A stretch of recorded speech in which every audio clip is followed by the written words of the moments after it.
Thanks अक्षम, तुम नहीं होते तो क्या होता मेरा। बस क्या पता, तुम्हारे लिए तो मैं कुछ भी खरीद सकता हूँ, किताबें क्या चीज़ है।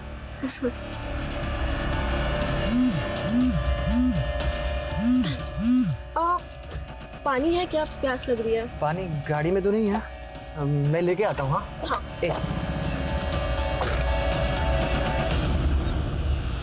हेलो विजय सर, कैसी हो? वो गिफ्ट कैसा लगा मेरा?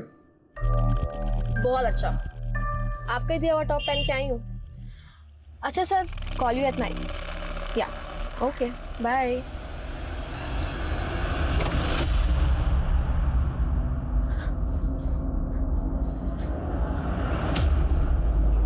नहीं खाना है मुझे, नहीं प्लीज रुक जाओ।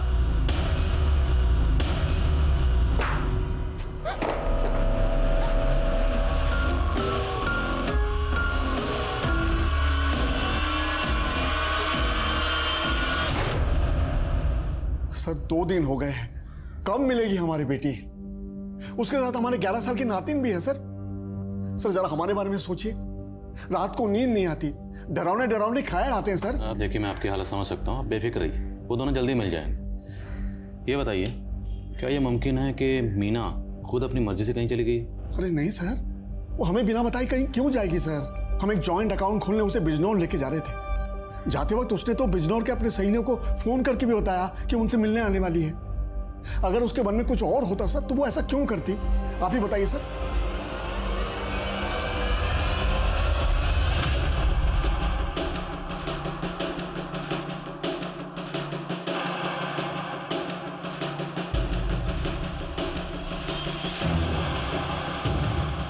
अब साहिद के बारे में क्या बताओ साहब, 15 दिन पहले ही यहाँ आए रहने के लिए अपनी पत्नी और बेटी के साथ। ये साहित्य की पत्नी मीना, इनका बिहेवियर कैसा था? मीना भाभी बहुत भली थी, लेकिन उनकी बेटी बहुत जिद्दी थी। कभी कभार वो अपनी बेटी को डांट देती थी, लेकिन माँ बेटी में बहुत अच्छी बनती है। और मीना और उनके पति में? सर आस पड़ोस में मीना की किसी के साथ अनबन नहीं थी और ना ही अपने पति के साथ कोई झगड़ा था। वैसे भी दिल्ली में आए हुए सिर्फ 15 दिन हुए थे। हो सकता है सर मीना अपने आप से कहीं चली गई। लेकिन मीना के फादर ने बताया था कि मीना ने बिजनौर में अपनी फ्रेंड से बात की थी, उनसे मिलने का प्लान भी बनाया था। अगर मीना के जहन में खुद से कहीं जाने की बात चल रही थी तो मीना इस तरह का प्लान क्यों बनाती? सर मैंने मीना के कॉल डिटेल्स चेक की। सर किडनैपिंग वाले दिन मीना की 3 नंबर्स में बात हुई थी सर। एक नंबर मीना के पिता का है, एक नंबर किसी फूड डिलीवरी ऐप का है, और सर तीसरा नंबर अर्चना यादव का है, जो मीना के पति साहित्य की बॉस है। मिलते हैं अर्चना यादव से। Okay sir.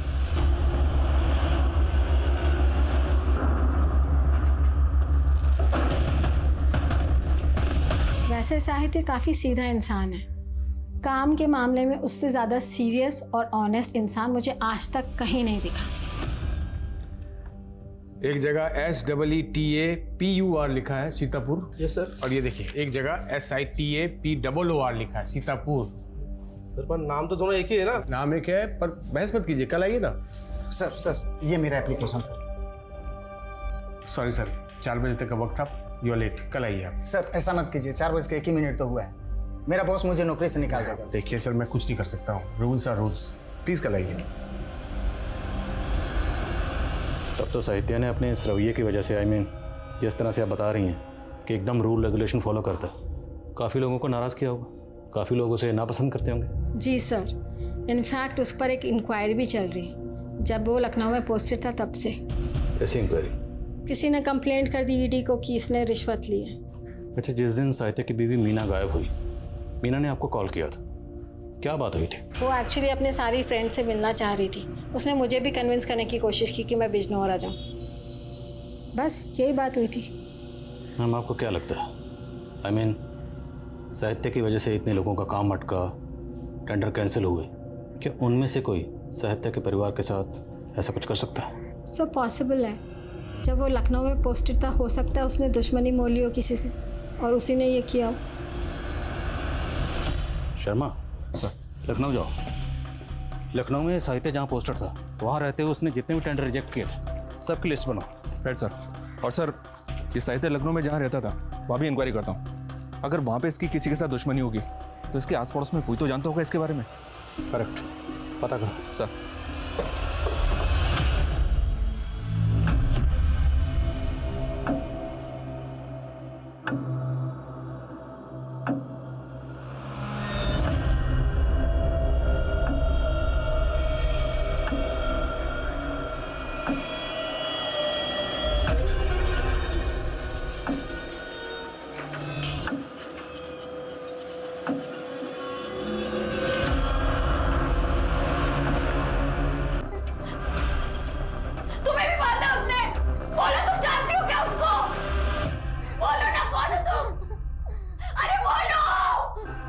औरत कौन हो सकती है?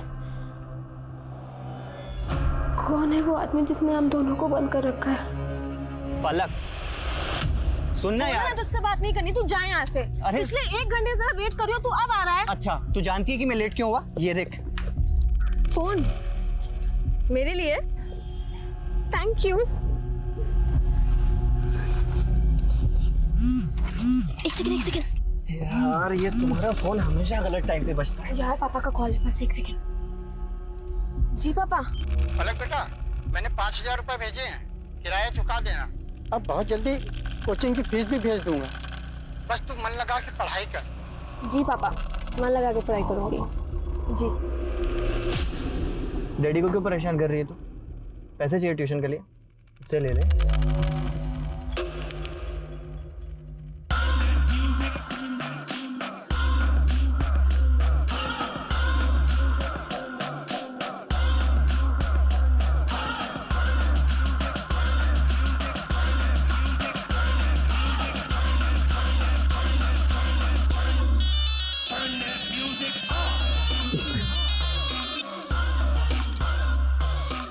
Hey, hi. Hi. You're looking damn hot, huh? You also looks fine. Biceps अच्छे बनाए। Thank you. You can touch if you want.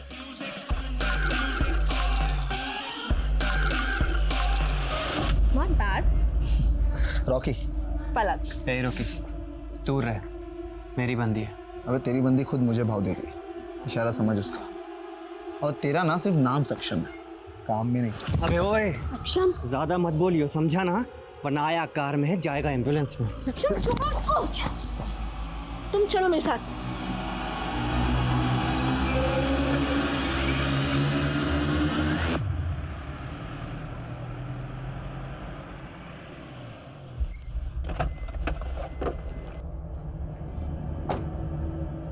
वो रॉकी तो कमीना है, लेकिन तुम्हें उससे चिपकने की क्या जरूरत थी?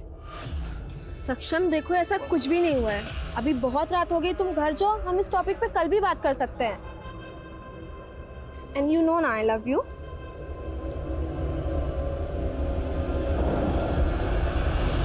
अब तुझे दिखा दो यहाँ से एम्बुलेंस में कौन जाएगा साले। आजा साले। सक्षम, रॉकी क्या कर रहे हो? स्टॉप इट तुम लोग। ए, रुको, क्या गुंडा कर दिया ये? बुलाऊं मैं पुलिस को?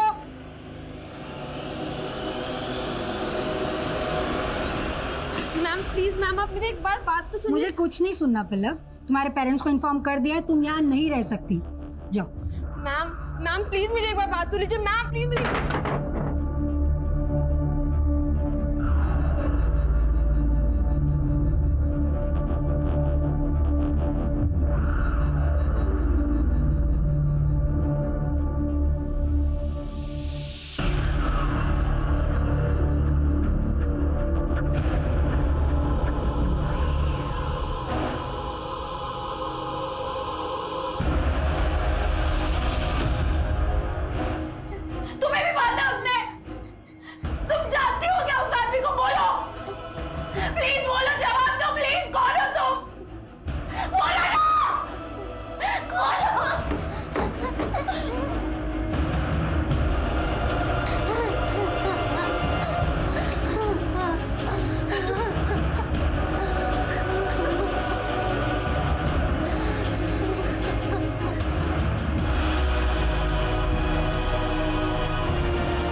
नाम की एक औरत थी जो इस सब का रिकॉर्ड रखती थी।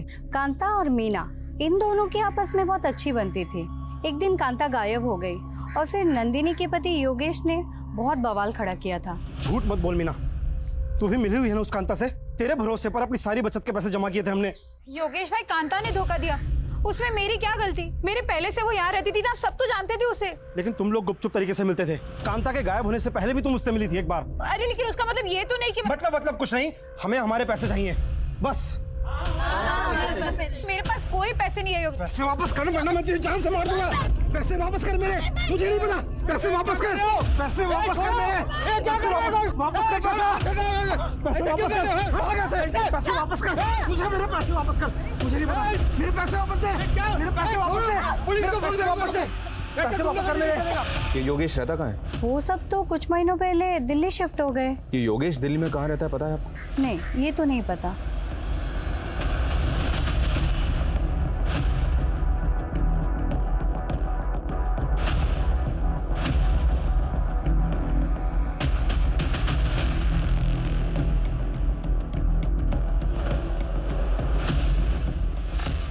सर ये देवकी नंदन सेंसवाल बहुत बड़ा कॉन्ट्रैक्टर है और उसके कई सारे टेंडर्स रिजेक्ट किए थे साहित्य ने। हमने बोला ना किसी और से बात नहीं करेंगे हम। साहित्य श्रीवास्तव को बुलाओ। कहाँ छुपा बैठे हैं? मैं हूँ साहित्य श्रीवास्तव। बताइए क्या काम है? काम तो तुम अपना ठीक से नहीं कर रहे हो। देवकी नंदन नाम है हमारा। हमारा टेंडर कैसे नहीं पास हुआ? मैंने जो कुछ भी किया है नियम के हिसाब से किया है। नियम टालो अपने। अब बदतमीजी कर रहे हैं। बदतमीजी अभी देखे नहीं हो हमारा।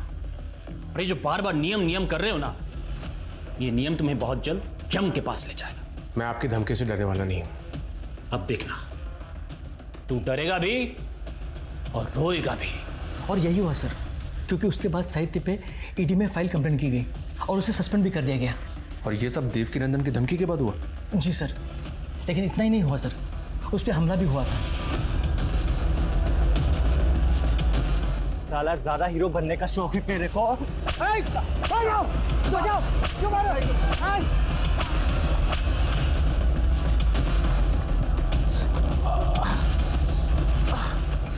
सर ऑफिस वालों को तो कहना ये भी है कि साहित्य पे वो हमला देवकी नंदन ने करवाया था।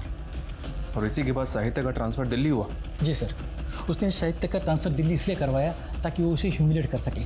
तो साहित्य पे ये हमला हुआ कहाँ था? सर यही ऑफिस के सामने वाली लेन में।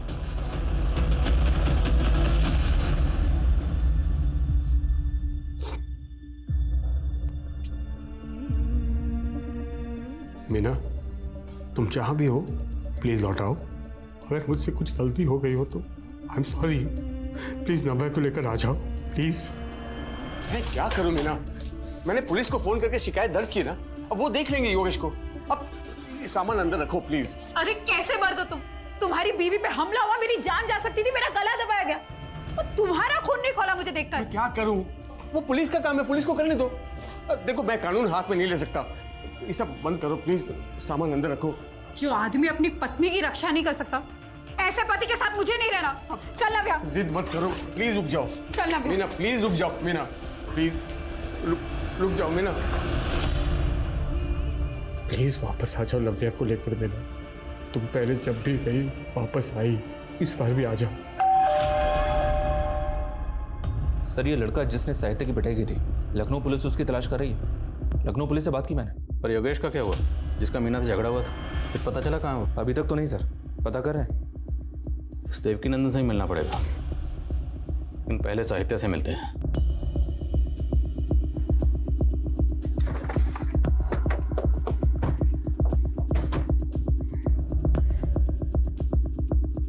अशोक, यहाँ क्या कर रहे हो? साहब मैंने इनको बुलाया साहब। वो साहित्य है ना हमारा पड़ोसी, उसको कोई अंदर बंदूक रखे हुए था और मैं इधर ही रहता हूँ साहब। उसके चेहरे पे बहुत सारे खून के निशान थे। एक मिनट।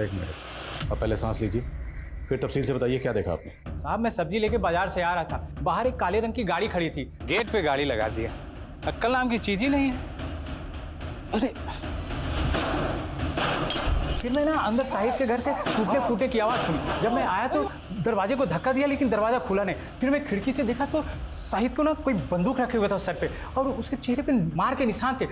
ये देख के डर गया साहब। फिर मैं जाके हवलदार साहब को बुला के लाया। जब मैं आया तो देखा दरवाजे में ताला लगा हुआ और वो काले रंग की गाड़ी भी गायब थी।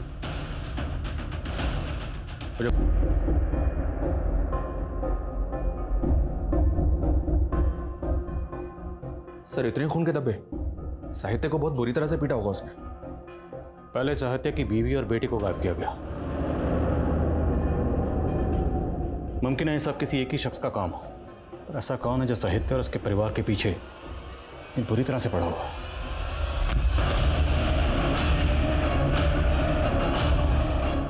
साहित्य के गायब हो जाने से ये गुत्थी और ज्यादा उलझ गई थी। देवकी नंदन और योगेश दोनों पुलिस के प्राइम सस्पेक्ट्स थे, लेकिन दोनों गायब थे। पुलिस उन्हें ढूंढने की कोशिश कर रही थी। साहित्य पर जिसने हमला किया था, पुलिस को उसकी भी तलाश थी। पुलिस को शक था कि देवकी नंदन ने उसे हायर किया था इस काम के लिए। लेकिन जब सच सामने आया तो न सिर्फ पुलिस के सारे अनुमान गलत साबित हुए, बल्कि जो सामने आया वो किसी की भी सोच से परे था। लेकिन उस समय पुलिस की सबसे पहली प्रायोरिटी थी मीना और नव्या को ढूंढना। क्या चाहते हो तुम लोग? मुझे जाने दो।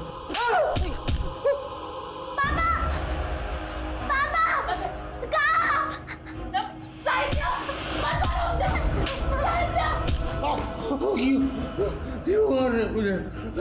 मेरे क्या बिगाड़ा? ये पलक है जिसके बारे में बात कर रहा था। Thank you sir. Thank you ma'am. अरे पलक, थैंक्स की क्या ज़रूरत है? इस घर को तुम अपना ही घर समझो। और हमारी भी एक छोटी बेटी है, हॉस्टल में पढ़ती है वो। उसका कमरा आज से तुम्हारा। चलो आ जाओ, तुम्हें तुम्हारा कमरा दिखाती हूँ।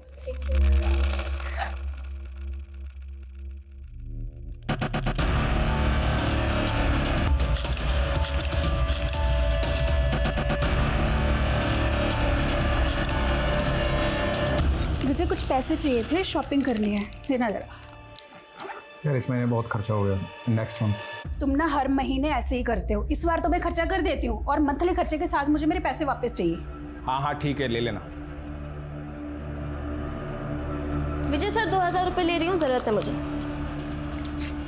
Thank you. पलक, ये लास्ट टाइम है, इसके बाद ये सब नहीं होना चाहिए। ओह अच्छा, फोटोज भूल गए क्या आप सर? दिखाती हूँ मैं वापस से। ये देखिए, देखा? तो आपकी ज़रूरत पूरी हो रही है मुझसे और मेरी ज़रूरत पूरी हो रही है आपसे।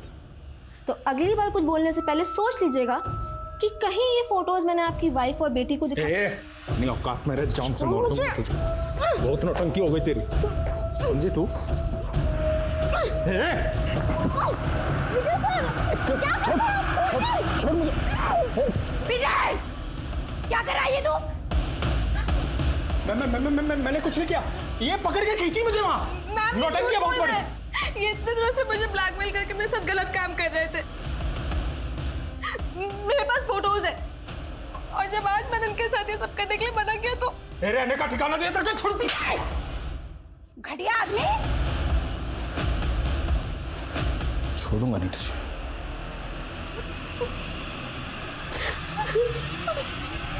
देवकी नंदन, योगेश और ये लड़का, इन तीनों में से किसी ना किसी का इस केस से ताल्लुक जरूर है।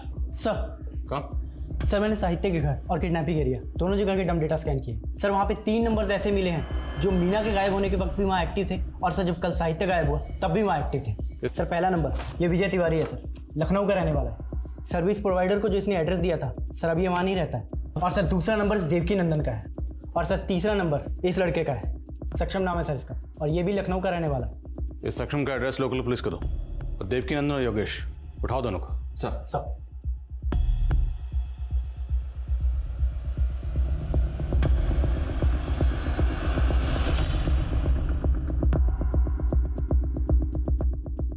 अब आपके लोगों ने खामखा उठा लिया हमें। ये इत्तेफाक की बात है, हमारी बहन उसी इलाके में रहती है जहां साहित्य रहता है। और जिस दिन की आप बात कर रहे हैं उस दिन तो हम साहित्य के घर गए भी नहीं थे, हम तो अपनी बहन के घर में थे। हाँ, उससे कुछ दिन पहले हम साहित्य के घर जरूर गए थे थोड़ी मस्खरी करने, लेकिन उसको या उसके परिवार को नुकसान पहुंचाने का हमारा कोई इरादा नहीं था। हमारा बदला उसके साथ उसी दिन पूरा हो गया था जब हमने उसका ट्रांसफ़र लखनऊ से दिल्ली कराया था। अब हम बिना कारण उसको या उसके परिवार को क्यों उठवाएंगे? जब बिना कारण तुम उसे धमकाने के लिए गुंडे भेज सकते हो तो किडनैप भी करवा सकते हो। सक्षम को भेजा था ना उसे धमकाने के लिए। कौन सक्षम? कौन है ये लड़का? कसम से हम पहली बार देख रहे हैं इसको। जब तक सच नहीं बोलोगे हमें तुम बार बार देखोगे। दिखाओ जरा से। साहब ऐसा मत कीजिए। साहब मुझे तो पता भी नहीं था कि साहित्य और मीना दिल्ली में है, और गुस्सा तो मीना को लेकर था साहब। मैं उसकी बेटी को क्यों उठाऊंगा साहब? इसको ही भेजा था ना तूने साहित्य को पीटने के लिए? नहीं साहब, मैं इसे नहीं जानता साहब। तोड़ो इसे। साहब मेरी बात तो सुनो साहब। सर ये योगेश और देवकी नंदन दोनों एक ही बात पर अड़े हुए हैं, कुछ नहीं बोल रहे। सर एक कॉमन लिंक मिला है। सर साहित्य के मोहल्ले की एंट्रेंस पे एक सीसीटीवी है। सर जिस दिन साहित्य गायब हुआ था उस दिन वहाँ पे एक ब्लैक कलर की कार को स्पॉट किया गया था। विजय, फायर मत करो। तुम्हारी जो भी डिमांड है हम पूरी करेंगे, लेकिन पहले साहित्य और उसके परिवार को छोड़ दो। बोलो क्या चाहते हो? विजय, अब छुपाने का कोई फायदा नहीं। हम जानते हैं कि अंदर तुम ही हो। तुमने उन तीनों को किडनैप करके रखा हुआ है। हमारी एक टीम तुम्हारे लखनऊ के घर तक पहुंच चुकी है। बोलो क्या चाहते हो?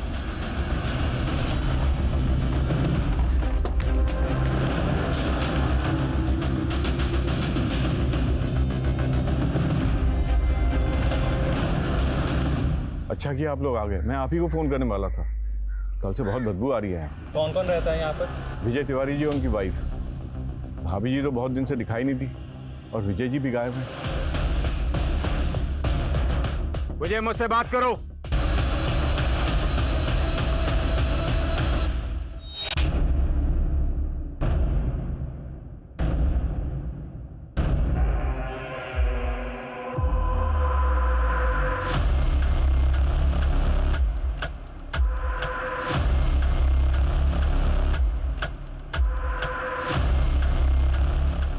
ये देखिए,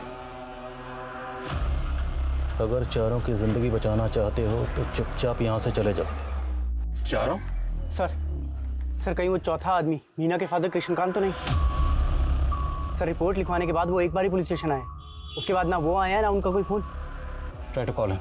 सर मैं एक टीम पीछे ले जाकर घर के अंदर घुसने की कोशिश करता हूँ। नो, हम रिस्क नहीं ले सकते।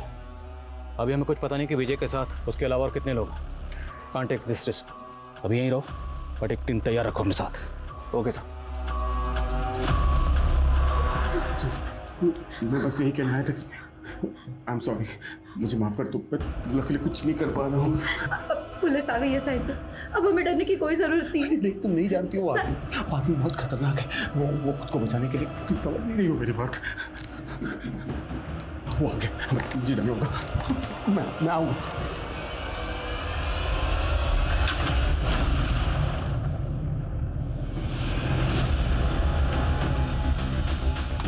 सर, हम गलत सोच रहे थे। घर के अंदर जो आदमी विजय नहीं है, विजय की लाश उसके घर पे मिली है और साथ में सक्षम भी है। विजय और सक्षम अगर मर चुके हैं तो अंदर जो किडनैपर है वो कौन है? कुछ समझ में नहीं आ रहा सर, अंदर कौन हो सकता है?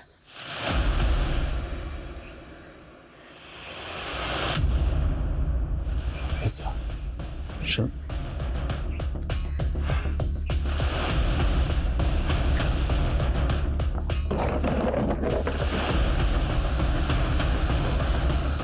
पिज़्ज़े खाए जा रहे थे। जरूर ये पिज़्ज़ा किडनैपर्स ऑर्डर करते होंगे। शर्मा, पता लगाओ ये पिज़्ज़ा कौन ऑर्डर करता था और कौन इसे डिलीवर करता था। क्विक सब। वक्त तेजी से गुजर रहा था। एक एक मिनट पुलिस पर भारी था। मासूम जिंदगियां दांव पर लगी थी और पुलिस को ये मालूम ही नहीं था कि किडनैपर कौन है और उसका मकसद क्या है। पुलिस को अपना नेक्स्ट मूव प्लान करने में बहुत मुश्किल पेश आ रही थी, लेकिन तभी एक क्रूशियल इंफॉर्मेशन पुलिस के हाथ लगी। सर, काफी दिनों से 2 पिज्जा डिलीवर कर रहा हूँ यहाँ, लेकिन पिछले 3-4 दिन से 4 पिज्जा मंगा रहा है वो। ये पिज़्ज़ा रिसीव कर रहा है लड़का है या लड़की? लेकिन मीना ने मुझे छोड़ने का फैसला कर लिया था। मैंने बहुत रोकाने की दिया, ये मेरी बातें नहीं मानी। क्यों मुझे छोड़कर जा रही तुम? साहित्य, मैंने फैसला कर ली। पर मेरे से क्या गलती हुई? फिर क्यों जा रही है? मैं क्या गलती? अब तुम मेरा हाथ पकड़ो या सर फोड़ो, कुछ भी करो, मुझे कोई मतलब नहीं है। मैं अब तुम्हारे साथ नहीं रहने वाली। छुटकारा चाहिए मुझे तुमसे। मीना ऐसा मत करो। देखो मैं अकेला हो जाऊंगा, मुझे छोड़कर मत जाओ मीना, प्लीज। मीना देखो मेरी बात सुनो। मीना, बीवी और बच्ची मुझे छोड़कर जा रहे थे, इसलिए मुझे दोनों को किडनैप करना पड़ा और मेरे पास कोई रास्ता ही नहीं था।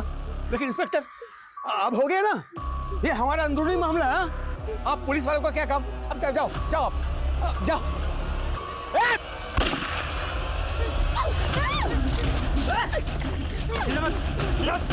अरे आप लोग मुझे क्यों पकड़ा है? मुझे, मैं बोल रहा हूँ ना, आप लोग मुझे छोड़िए। देखिए ऐसा नहीं कर सकता आप लोग। मुझे देखिए सर, इसको पता ही नहीं सर, मुझे पकड़ के रखा है। ये मेरा फैमिली मैटर, मैं बता रहा हूँ। मैं इसमें कुछ नहीं, मैं दोनों को प्यार करता हूँ, दोनों को रखना चाहता हूँ। मेरा फैमिली मैटर में सबसे प्यार करता हूँ। मुझे छोड़ के चल देंगे ऐसा।